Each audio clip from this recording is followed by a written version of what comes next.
Hey folks, welcome to Cowboy Campus. I've been giving you some little teases here in the last little while that we're going to start doing some different things, and this is one of the things we've been working on. So what we have here, we're at Heart of the Horse, which is a colt starting competition, and it's moved around a little bit, and this year it's in Brooks, Alberta. So Nikki Flunders put it together, and it's a colt starting competition, probably one of the biggest in Canada, if not one of the biggest ones in North America. It's a real cool deal. We've got some very nice ranch horses, and today we have a lady with us that was in it last year in the colt starting, and this year she's back as a judge. We've got a clinician and a good friend, Jill Barron, here joining us this morning. Thanks, Keith. Happy to be here. Well, we're happy to have you. So Jill and I have known each other for quite a while, but every time I visit with her, it seems like I learn something new about what she's been up to or her background and stuff. Jill, can you tell us maybe where you were born and raised? I was born and raised in Sunny Nook, Alberta, which is just about an hour north of Brooks, where we're at right now. Mm-hmm. Third generation cattle rancher, and yeah, our family's been on our piece of land 112 years. Cool. So that's kind of that short grass country up there, kind of a lot of people call it desert, hard grass. Hard grass. Yeah, buffalo grass. So horses have always been a part of your life? Yeah, as long as I can remember, I've rode before I could walk, kind of deal, yeah. Had a black Shetland pony, and I went everywhere on that. Do you remember his name? Baldy. Baldy. Yeah. Yeah, and that was your first horse? Yep. Okay. I collected bottle money to save up to buy this pony. Oh, so you bought it yourself? Mm-hmm. Oh, cool. And did you start him, or was it going already? No, he was the neighbor's horse, and they had outgrown him, and he was ready for the next little kid to show the ropes to, and that was me. And he went through, I bet 2 more families after he left ours. Really? So he was really kind of a cornerstone to the kids in the countryside. And how old were you when you got him? I don't even know. So, and how old were you when you moved up to your next horse? 4 or 5. I'm horrible at remembering. I don't know what I did yesterday, Keith. Okay, I hear you. But, so this little pony, he kind of, because I was the same way. I mean, we had a little pony when I was a kid too, and then it didn't take too long because I had a little brother that I stepped up to the next one and moved on, and my little brother rode the pony. But same deal. My brother took him, and I had to go on to the next one. You got all the rough off him, and then your brother got to ride him. Cool. So then you got yourself another horse, and did you high school, or not high school, but did you 4-H rodeo or anything like that? Yeah, I was 21 years in 4-H, so did the showing and the 4-H rodeo, and high school rodeo, college rodeo. Cool. Where'd you go to college? I was a U of A student at RDC, so I was a continuing ed program for my Bachelor of Education. Mm-hmm. So I only made it, I think I only rodeoed 2 years because I played basketball too. Right, and that's pretty time consuming. Yeah. I've got some other friends that are, I've got a gal that I know too that she is really high up there in the breakaway roping and the barrel racing, but she's also pulled with the volleyball, because they're both intense, right? Mm-hmm. Especially at the college level, and that's what she's doing now. So you grew up in Sunny Nook, you went to school there. Did they have a high school there? I went to Hannah. Okay. Yeah. Next road down. Yeah. Okay. So high school rodeo, was that anything that you were involved in? You said 4-H and I did high school rodeo. We didn't have a bunch of, high-powered rodeo horses around. We just took ranch horses, and I made them into whatever I could to go compete. And right. I was lucky. I had some success, but back in those days, that makes me sound old, but there wasn't many high school rodeos to go to. Like now they're on the road. Yeah, it's gotten to be a big deal, hasn't it? So I mean, there was a handful, probably 5 or 6 in the finals, and yeah. So horses have always been a part of your life and everything, and now you're more into the training and the clinician work, teaching other people. You said you went to university and you were studying education?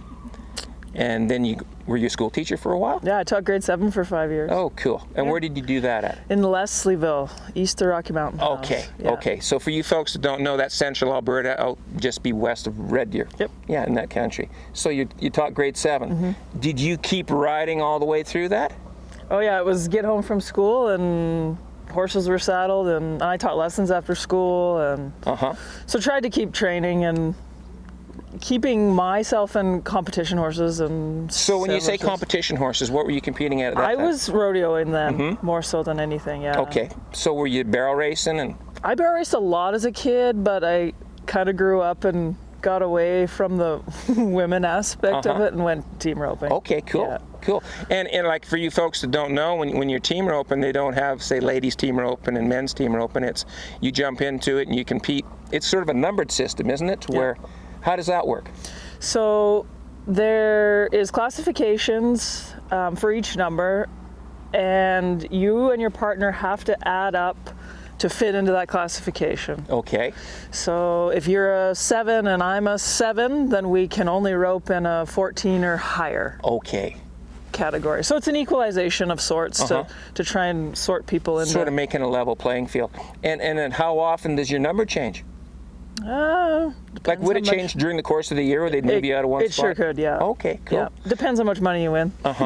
So you kept pretty busy team roping and rodeoing around Central Alberta when you were teaching school? Yeah, I did quite a bit. I went to the all-girl rodeos because I could do, well, I did 6 events there. I usually always had a colt that I'd run barrels and poles on and steer and decorate. I'd calf rope, breakaway rope, and team rope. Now, these horses that you were rodeoing on, were most of the ones that you'd started yourself and got going? Yeah. Cool.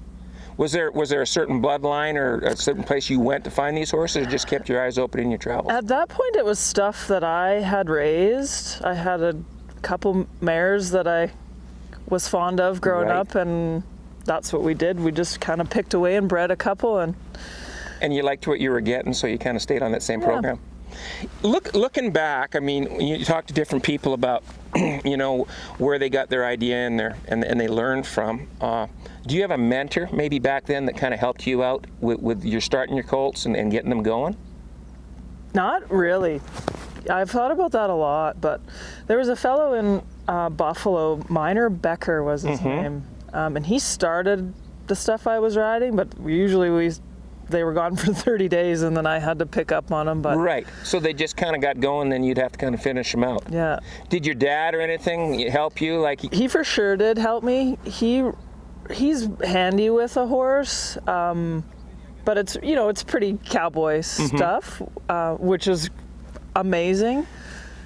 So have you changed your program quite a bit since then? Yeah, it's completely different. Okay. Yeah. So, you know, and this, I smile when I say that too, because I know my program has totally changed from what it was when I was a kid, you know, because it was pretty wild and western when I was a kid, because that's all I knew, right? Yeah. So what led you to changing? Feel. Yeah. I have this weird quest for knowledge too, and I love learning and watching, and so basically the horse taught me what works best. So you'd try some things and study it, and okay, well that worked, that didn't work, and then take what worked and keep trying to build and tweak. And that's what I love about horses. I mean, there's always something to learn from watching, just being in their presence, doing, you know. Yeah, and they're all different, right? Well, it's like a classroom. You know, I have 30 students in front of me. Every one of those kids is different. So you have to approach every kid so differently. And I found it's the same with horses. And I think the parallels between kids, dogs, and horses is unreal. That intrigues me. So when you started teaching, when you were going out and you were teaching school like that, did that make you look any differently with your horse program, how you're interacting with your horses? For sure it did. Yeah, and probably vice versa. Your horses probably gave you a lot of maybe insight into dealing with kids. Because I often say too, you know, your horses are very much like kids, you know, and how they interact with them. You need to be their leader. You don't need to be their buddy. Yeah. You know, they can be your buddy, but they, first of all, you need to understand that you're their leader. Yep. Yeah. So that's very interesting. But there isn't. So when you traveled around, you thought, when you think about it, it was probably more the horse that taught you. Okay. Cool. Now we were talking yesterday. There's a different aspect of horsemanship that you've been getting into lately. Can you tell us a little bit about that? Yeah, I think 2015. I'm not real good with years and dates. They fly by too fast. Oh man, yeah. I flew down to Texas. I had a client who said, "There's this working equitation, it's called. I think you'd be really good at it." And I, being fairly game on, said, "Sure, let's go." So. And you were rodeoing at that time, and. Yeah, well, I had the arena in Turner Valley, so training horses. And you trained a lot of kids there too, didn't you?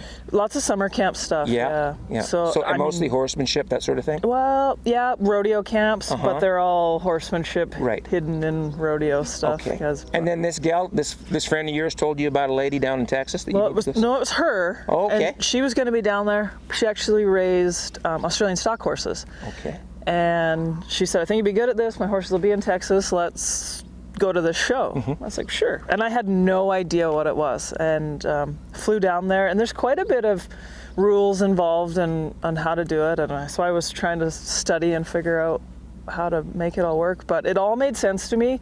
I'm totally green on this. So tell me, paint me a picture. Yeah. What does it look so like? It's called working equitation. There's 4 phases. So it's like eventing. So eventing, you have to ride a dressage test, jump, cross country. Cross country. Yeah. So in working equitation, there's a dressage test, judged obstacles, a speed round on the obstacles, and then there's actually a cattle phase. Oh, so what does your cattle phase do? The cattle phase is a mix of like penning and sorting. So there's a 3-man team. You have a designated cutter, and then there's a foul line. No trash or no unwanted cows across the foul line. That's a time penalty. And your one cutter goes in, cuts it out. You got your 2 turn back, and then you put it in a pen. So it's kind of like a team penning event, but it's judged. Time, no. Oh, time. It's just strictly time. Yeah. Okay. Yep. Cool. So it ticked all the boxes for me. When I saw it, it was exactly how I train horses for everything I do, and it just, to me, it was common sense. The sport was developed in Europe. 1996 was the first World Championships. Spain, Portugal, Italy, and France were the 4 founding countries, and it was built to create horses for work in the field. Really? So do they have a lot of events, and where are their main events in Canada and the United States? Well, after this show in Texas in 2015, I came back and started teaching it a lot. So I really got the ball rolling in Canada. And you were still in Turner Valley at that time? Yeah. Okay. So that was the hub of it. That's it was just kind of neat. It's where it So got you'd be the founder of it in Canada, probably. Maybe. Yeah. I'm not sure, but. And there's events and shows in Alberta now. So yeah, we started. I just wanted to do one show the first year just to get it off the ground, and that was well received. So the next year, we worked on forming a national organization. So it was actually Working Equitation Canada, and when would it have been? Roughly speaking. 2017-ish. Okay. Yeah, I know. So we're talking like 5 years ago. So this is still pretty fresh here. Yeah. So then the next year, our goal was 3 shows. And that year, the shows filled in like 5 minutes. It was like Garth Brooks tickets. People were so excited to come and show and I've really found that, Jill, that there's a lot of people out there that are really looking for something different. There's a lot of moving around between events and stuff. People that might be pen and want to go cutting. People that want to go cutting might want to go do something else. What I love about it, to me, it's amazing cross-training for any discipline. If you get your horse handy at that, you can probably just take them and do just about anything else with a little bit of tweak here and there, right? Cool, very cool. And it's any breed, any tack, which I love because it's just all inclusive. So anybody who has a horse can come and take part. There's 7 levels. Level 1 is walk trot only, so it's very friendly. And then level 7 is called Masters, and it's very difficult. That's what really hooked me into this when I saw a Masters rider. I mean, it's, to me, the holy grail of horsemanship. It's all ridden one-handed. The circles are like 3-meter circles with flying changes in between the, right on a specific spot. And it's very challenging. So on like that, it would probably be similar to a rein cow horse event? In my opinion, it's way harder. Way harder than that. Yeah. Because there's like 15 obstacles. On one obstacle, there can be 7 flying lead changes.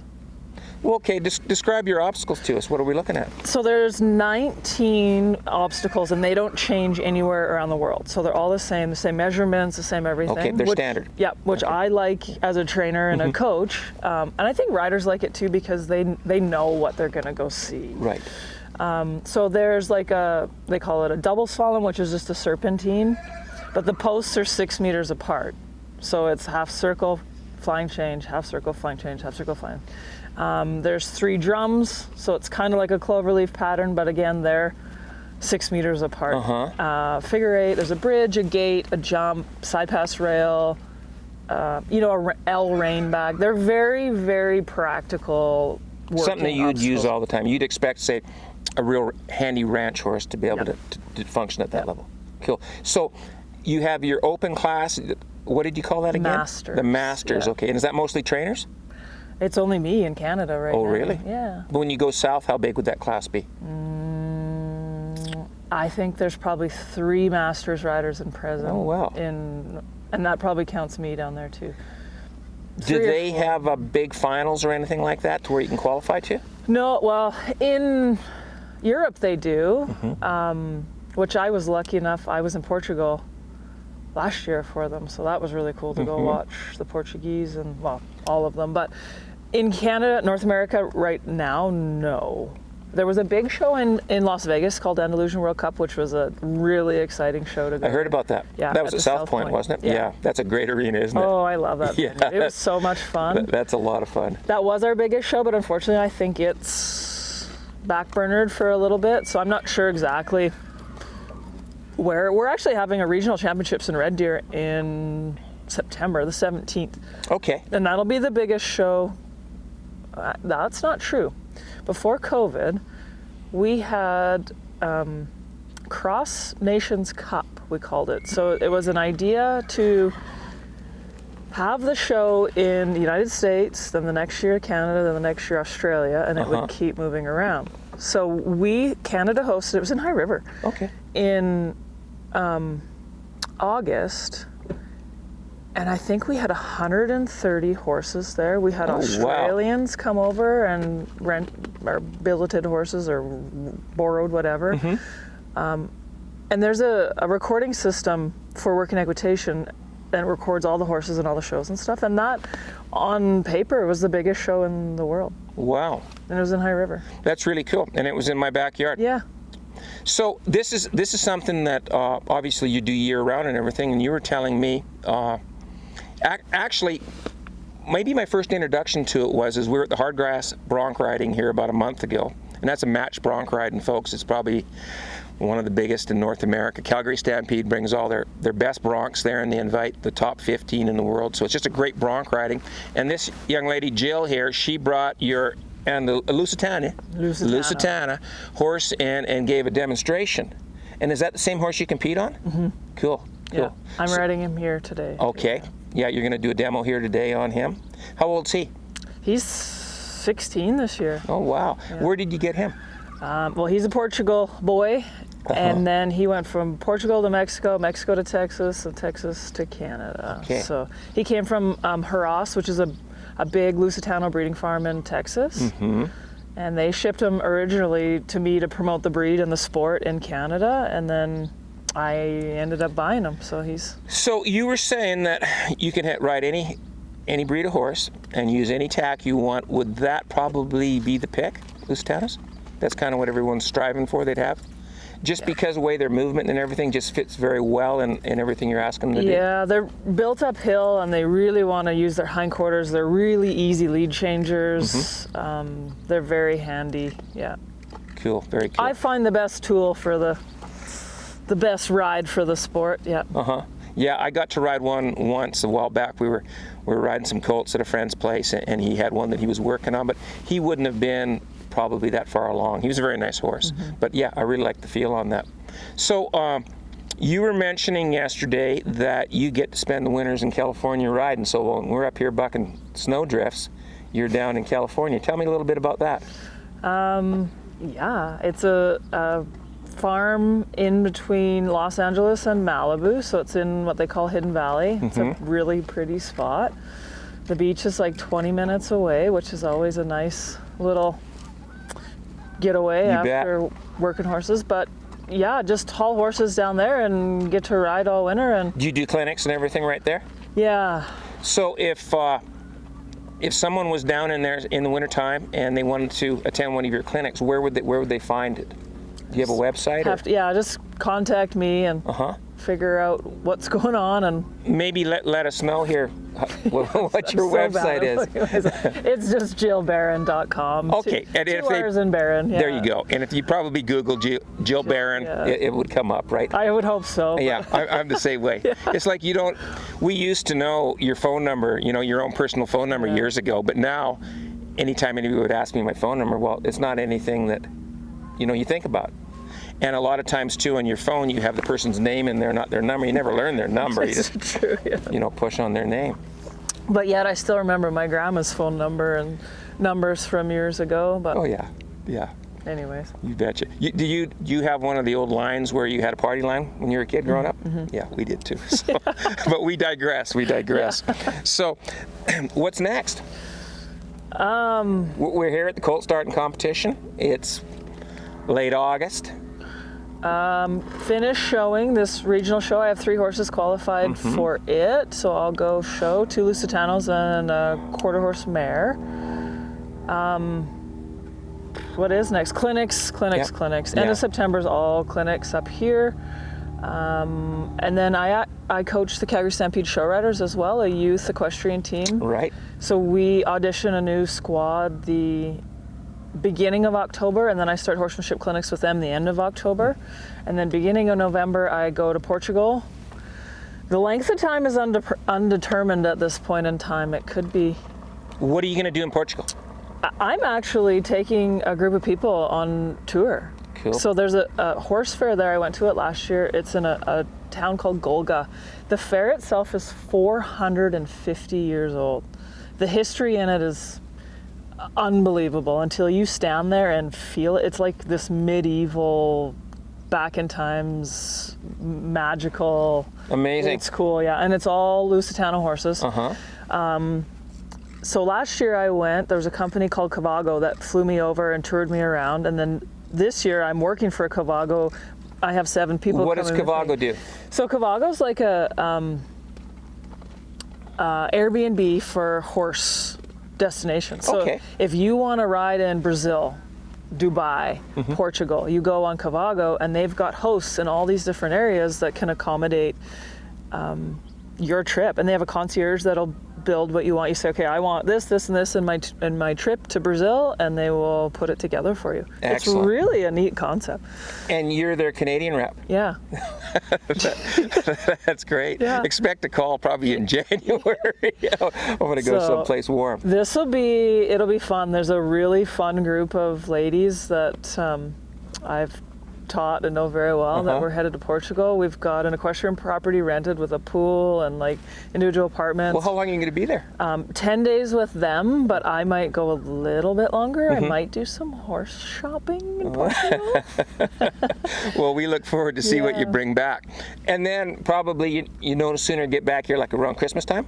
Or? From Portugal? Yeah. No, it'll be November sometime. Okay. And then head south. And then head south to California. And generally, how long are you down in California?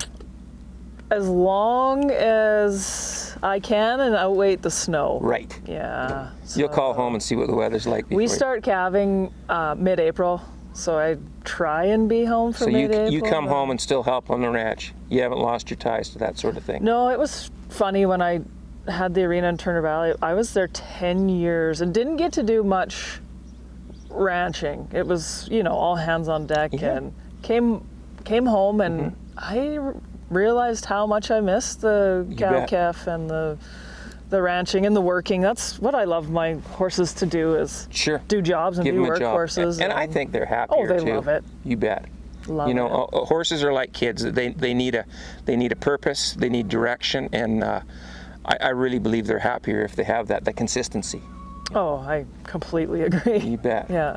So you realize after you've been away from a while how much you missed it. Yeah. I think that's pretty common. Yeah. Yeah.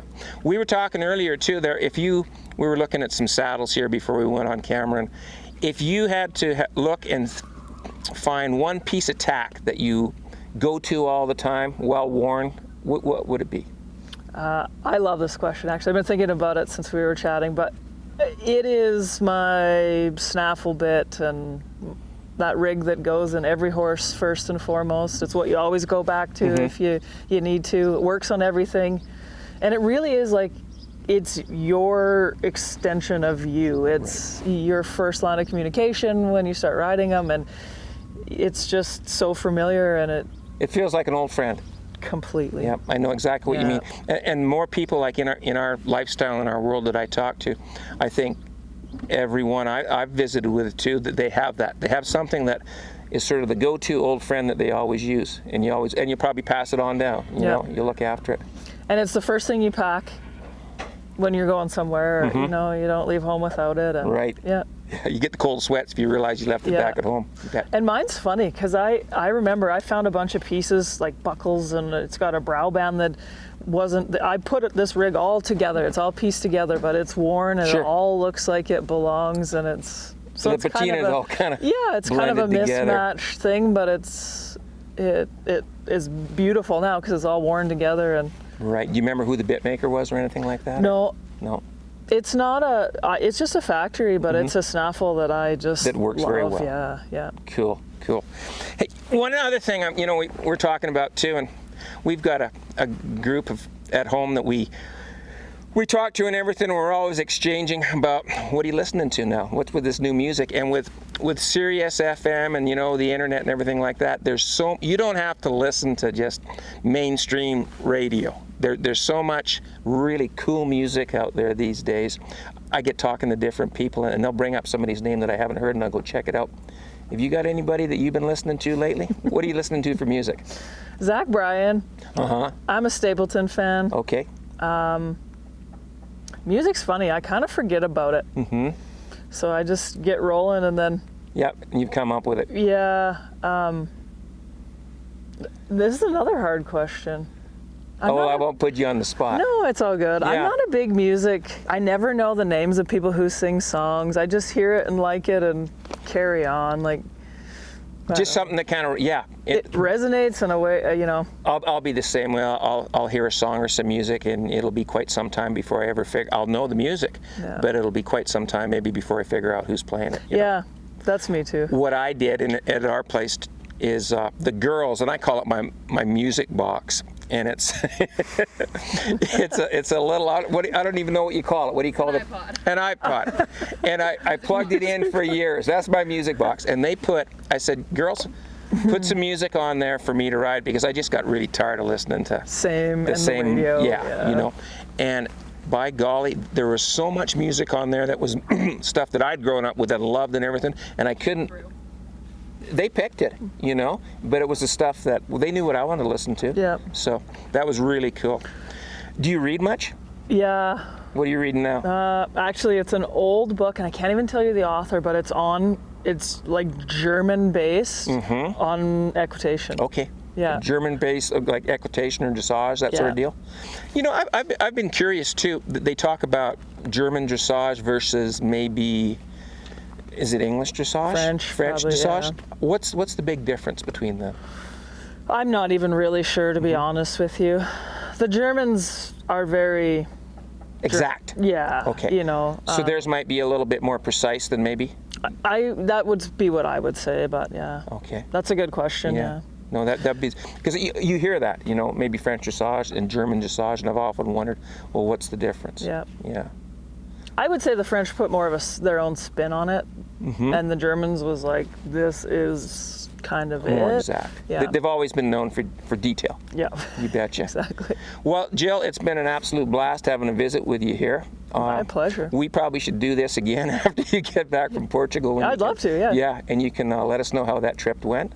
And we've got to get back to Heart of the Horse here in Brooks, because they're going to be bringing the colts in here pretty quick, and we're going to have to figure out who's the winner. So thanks for taking the time to watch us, and we'll see you at the next one.